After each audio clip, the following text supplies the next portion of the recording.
Hello, good evening. Do not adjust your sets. Ant Baker has suddenly not got a lot more handsome than he was last time you saw him. Unfortunately, he's not very well. He sends his regards to anyone that knows him. So we have a guest with us today, someone I've known a while, but I'll introduce him in a minute. But just to explain that this is Seedcast, we are broadcasting on a number of channels, on Instagram, on Facebook, on Twitter, on WhatsApp, and on Clubhouse. And probably something else I've forgotten as well. I'll introduce John in a minute, but one of the things they've explained to me was recently was when you get COVID, you lose your sense of taste. Now, I thought this was to do with how much you eat. Apparently not. Apparently, according to Ant, it's not just what you eat that makes you lose taste. Anyway, Ant, thought I'd share that. Hope you're feeling better soon, mate. I better introduce John Newlyn. John, good evening. Good evening, good afternoon, good morning, I guess, wherever they are. Wherever they are. So we should start off perhaps by explaining, well, you should introduce yourself. Now, normally at this point, Ant does an introduction, explains who he is and what we're looking forward to and so on and so forth. But really, I think we should start off by introducing guests first. So do you want to give a bit of background about who you are? Yeah, be pleasure. My name is John Newlyn. I'm the co-founder and director of a company called Tickling Trout. It's nothing to do with trout or tickling, but it was an awful lot to do with Bombay gin at the time. So if you want the full story, just let me know and I can tell you that. Do we need to bring gin to get the full story? Oh, yeah. If anyone tells you that alcohol is bad for you, this story will allay all of those fears. So I run a specialist marketing company. And like most other people, I've endured this year. We've been going for about 13 years, and I've enjoyed the last 12, shall we say? Oh, okay. Ant sends a note. Apparently, he's still more handsome than me. Well, that just shows you how ill he really, really is, right? I just want to know whose away kit that is. No, I think he's a goalie, isn't he? I think he's a goalkeeper. Yeah, could be. Could be. Yeah. I've no idea. I should ask him. I mean, he plays a lot of sport. He does golf, and he occasionally drops into conversation at least twice a week that he was a world champion windsurfer multiple times. But if you weren't aware of that, you are now. That's a great golfing outfit. A great golfing. Maybe he does play golf in that. So thank you, John. Yeah, it's the Johns this evening. So my name is John Fuggles. I run a company called Mission 23. We are a group of independent consultants. He is a goalkeeper. Thank you, Ant. Where was I? Distracting me. So if you want to chat, if you want to send us messages, please do. You can send us through multiple platforms. We will be checking various platforms at various times to see if we sent any messages. Ant is obviously clearly feeling better by his comments, but he plays rugby football Saturday and Sunday in the pink outfit. I guess it's fine on a dark night. So I run a company called Mission 23. We are a strategy consultancy. We advise companies on fundamentally what it is they need to do to grow their business, what it is they need to do to move on to the next level. We're not a sales or marketing agency. We advise you on the strategy. And you may have seen Ant and myself on Monday morning as part of his Daily Bake. And on Friday, there's Joella Bruckshaw also doing the Daily Bake with Ant. So he's a busy chap, but he's obviously just skiving off this evening. So there you go. So, John, just to explain to people how much prep goes into this. Tell the truth now. Oh, absolutely none. You called me how many hours ago? 3 or 4 hours ago. And I said, is there anything to prepare? And you went, no. And that's it. So I come in completely fresh, not knowing where it's going to go. So it's going to be a lot of fun. Because we do get asked, right? How much prep goes into this? Absolutely none. And to be fair, John did call me whilst I was in the middle of doing a very tricky bit on a website. So it was head down anyway. So I had to wait until about 6:30. The only one, to be fair, the preparation I have done is I've been on a lockdown, no haircut, no shave. So the one bit of prep I did is Sandy has cut me down to a number 2 about half an hour before because I was looking a little bit woolly. So. A little bit Wurzel Gummidge. Yes. Yes, if anyone knows who he is. So I sent you a note and said, well, there's a couple of things we should talk about if you're up for that. It was inflation and book writing. completely different subjects, but there is a reason for this.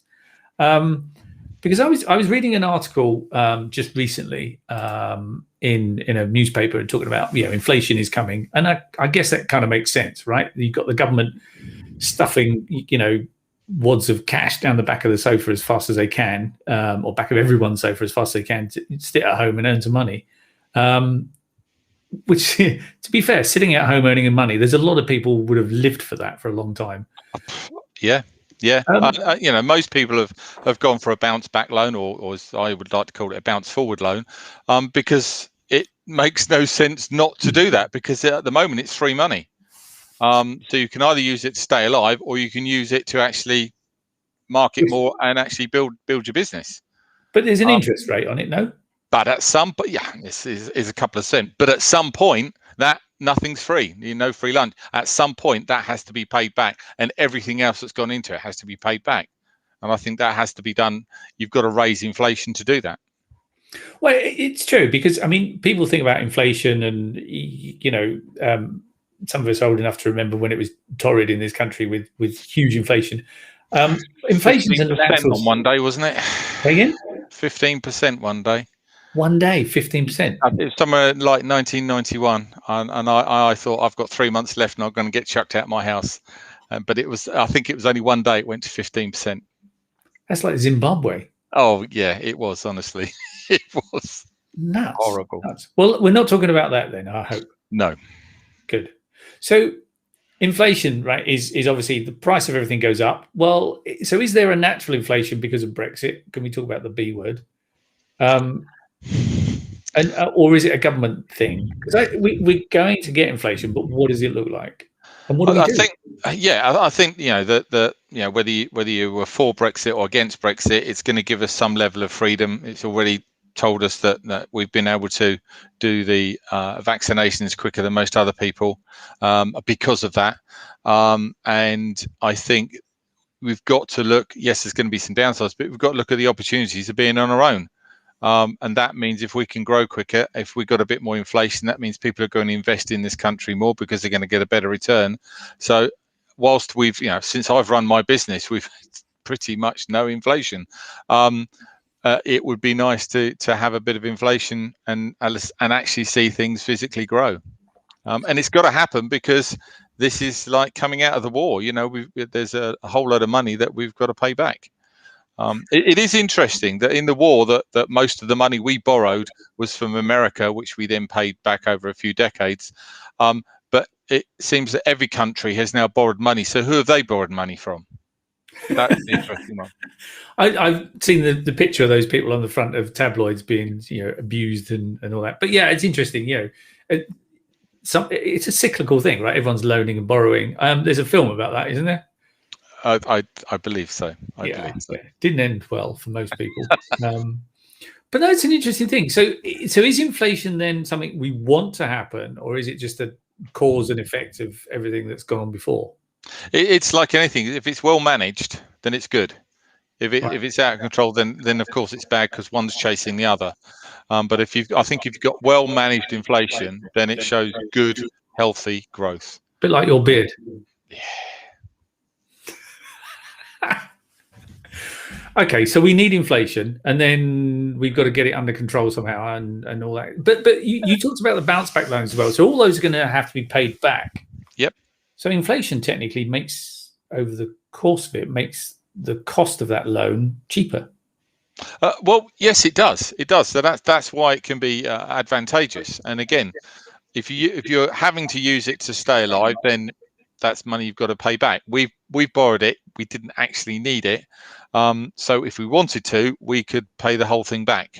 We may not do, because we may think that it's better used in other areas to grow the business. Right. But it's just one of those things. Once in a lifetime, you're going to get. You need time often in business, and suddenly for a lot of people there's been time to do stuff. You can't buy time, and we've got time, and we've been given money. So we've got to look at it and use it the right way. If we use it the right way, we'll create more wealth. That inflation will start to grow. And normally it's the Bank of England that provides the reins on it and controls that inflation rate and the mortgage rate and everything else to make sure that it's well managed. The lightness of touch, as Gordon Brown described it. Well, yeah, and you know, I'm apolitical, but that makes sense to me. That makes perfect sense. Right. So, but what about the companies that can't afford to pay it back? I mean, there are a lot of companies that this isn't so much a lifeline. This is, the respirator, right? And as soon as you're that's it. And there's one big guarantor there, and it's the government. So there is going to be an awful lot of money that's going to be written off, and again, that's got to be recovered somehow, and that's going to be recovered through taxes. We don't know what VAT or whatever is going to be, but we have to accept that that's going to be the case. Okay, so everyone, you're listening to Seedcast with our guest John Newlyn this evening, because Ant Baker is ill, so it's the brothers John this evening. I'm the young, shaven, debonair-looking one, and you're not. Old and wise, I think, is the term.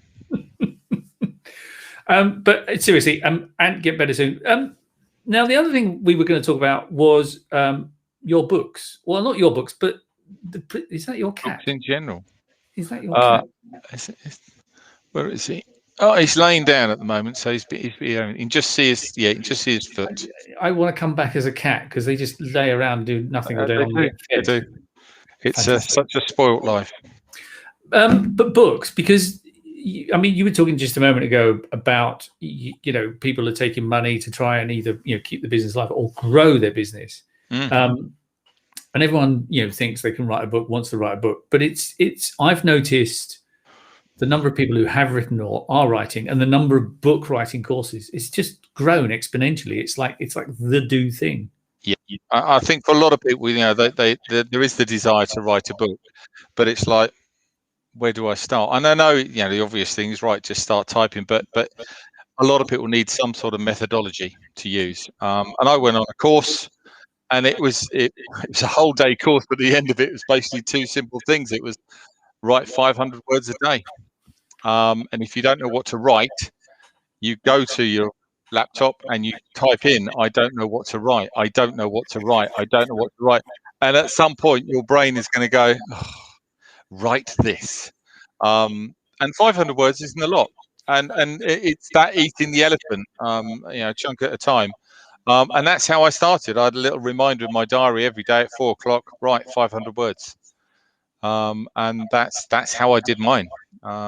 It then languished in draft for a long time, because sometimes for a lot of people it's cathartic, and just the writing and get it into draft is enough. And my mum wrote a book in the 70s. We didn't get it published until 2010. But I was talking to, this sounds very posh, I was talking to my publisher, and the reason he's my publisher is we support the same football club. But he said, just sorry, they wear pink. No, that don't believe they do. I don't believe they do. Baker, take note, please. Pink, not the football colour. And he said, look, I like your book. If you're ever going to publish it, probably now's the time to do it, because it explores the mindset, and people's mindsets were all over the place, especially in lockdown 1. And what it does is I feel there's a bravery in going from draft to publish, because you suddenly lay yourself completely open to any comment and criticism about what you've written. The one comment I had before I published it, and I did send it to a guy who's written a few books, and he said, right, take out all the apologies, because I was apologizing for certain things. And he said, you've done the work, you've done the sort of research, so you were an authority, so don't take out the apologies. And so I went through and I did that. My daughter went through and corrected pretty much every paragraph. It was like going back to school. But yeah, other than that, it's good. And I'm never going to earn much money. I'm probably not even going to break even on the book, but that's not the point. The point is that when somebody now looks me up, they can see that I'm a real person. I've written something. Hey, I'm an author. So is it too easy to write a book then? Is that what you're trying to say? Or not write it, but get it published? Oh, it's the actual process of publishing, it was very, very straightforward. You give the guy some money, and he creates the ISBN, does the metadata and everything else. He did the design for me, and lo and behold, 100 copies came through the book, came through the post. Of course, I had the interesting thing is that, how do I launch it in the middle of lockdown? and I did it as a similar thing to one of these. So I had 15 questions, and whilst I was signing the books, was I signing them? Maybe I wasn't. Maybe I was pretending to sign them. I was answering those questions, and that seemed to work quite well as well. So, but what you find is once you start writing a book, you then write the second one, the third one, the fourth one. So I've been to multiple book signings. None of them look like signatures. It's how quickly can you move a pen across a piece of paper? So Malcolm Baker says hello and good evening, and wants to know if it's pink or salmon. It's most definitely pink.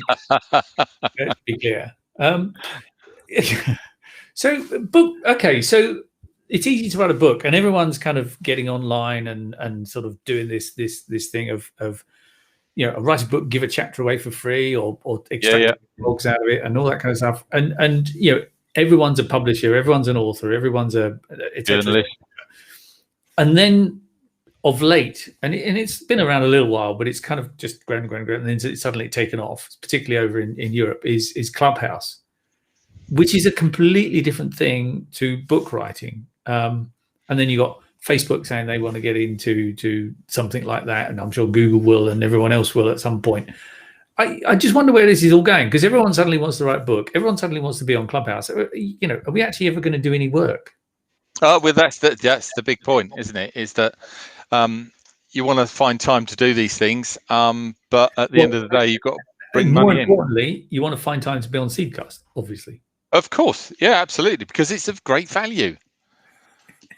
It is, but yeah, it's. I think what it is that is when people talk about investing, and they invest in this and that. This I see writing a book is investing in yourself, because what you're doing is you're raising your own profile, and it's a positional thing.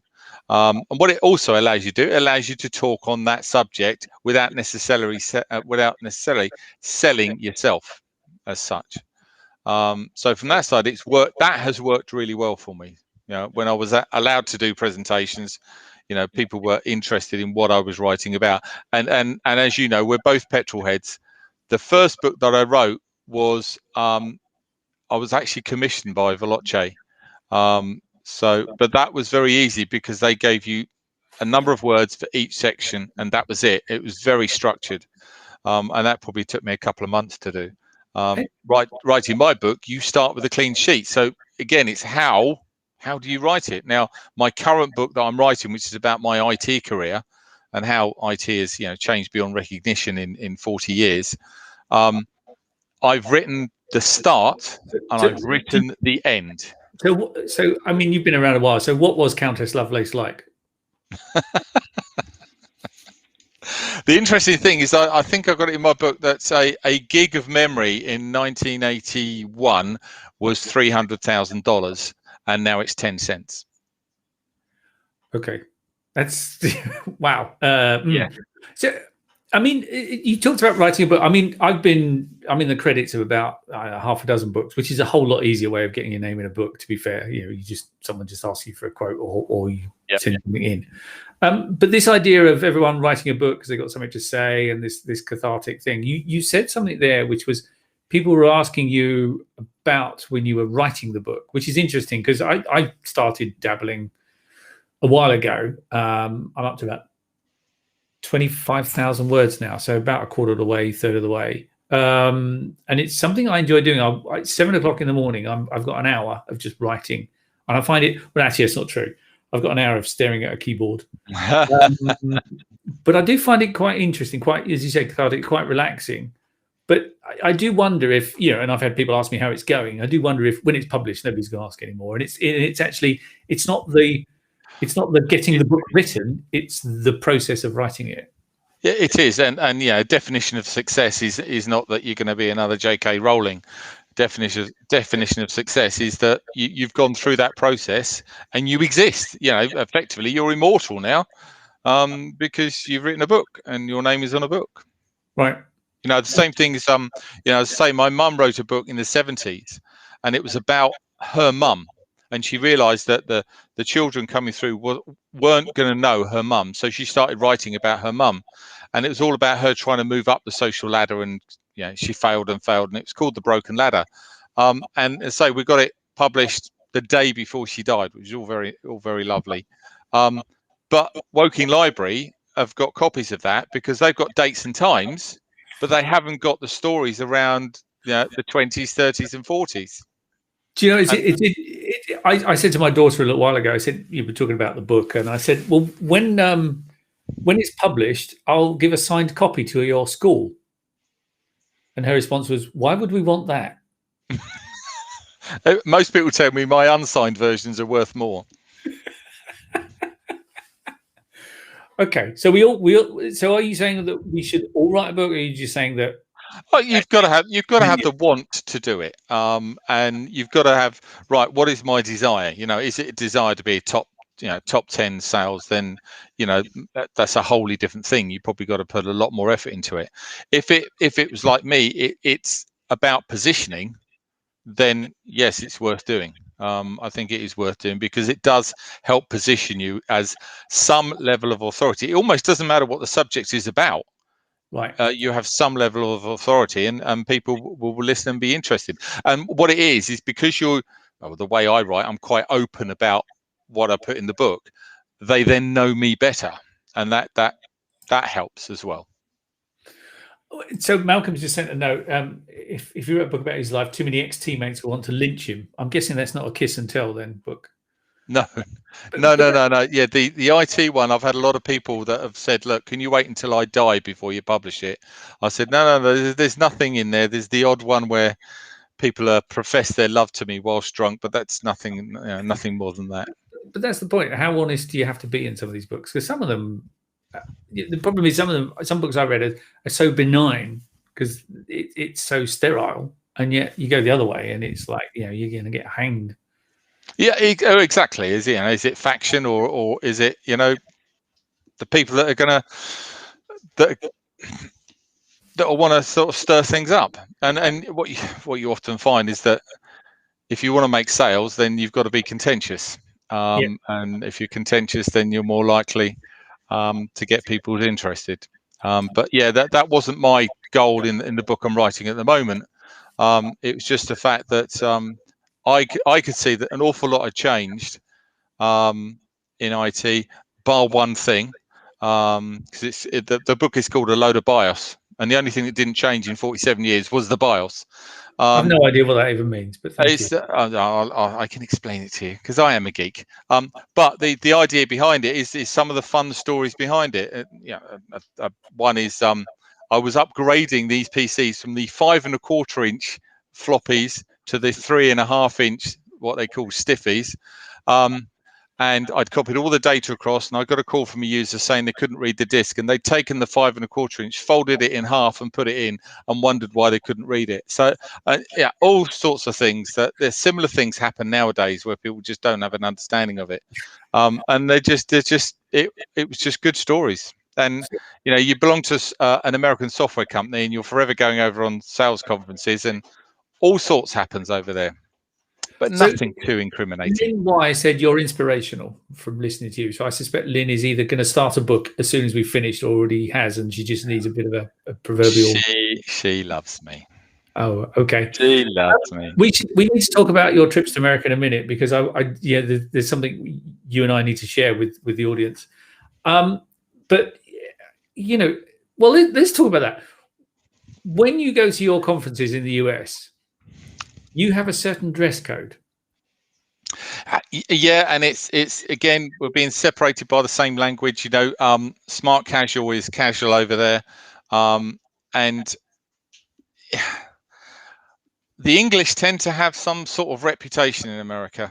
Because if you're an international software company, you've got the German team, you've got the French team, you've got the English team, you've got the Spanish team. And of course, you've got the Americans as well. They'll all go to bed about 9:30, 9:45. That allows us to get to the piano and start, singing and whatever else. We did find an Irish bar in Seattle, which was absolutely fantastic. That at closing time, we started singing, and they called the police. But it's an Irish bar. I was thinking more about what you wear. Well, actually, it was interesting. As a software company, we had more apparel coming out of that company than I think we did software. So they were all t-shirts all the time. And kilts. Ah, yes. Now, kilts. This is the mother of all invention. Is that necessity? You've got to pull something out of the bag. And when we started a business, we had nothing to rub together, and we had the opportunity of a local stand. We thought we'll put it on a credit card. We then had no money. I say kilts, and you say you had nothing to rub together. Yes, I know. Yeah, I did get that out.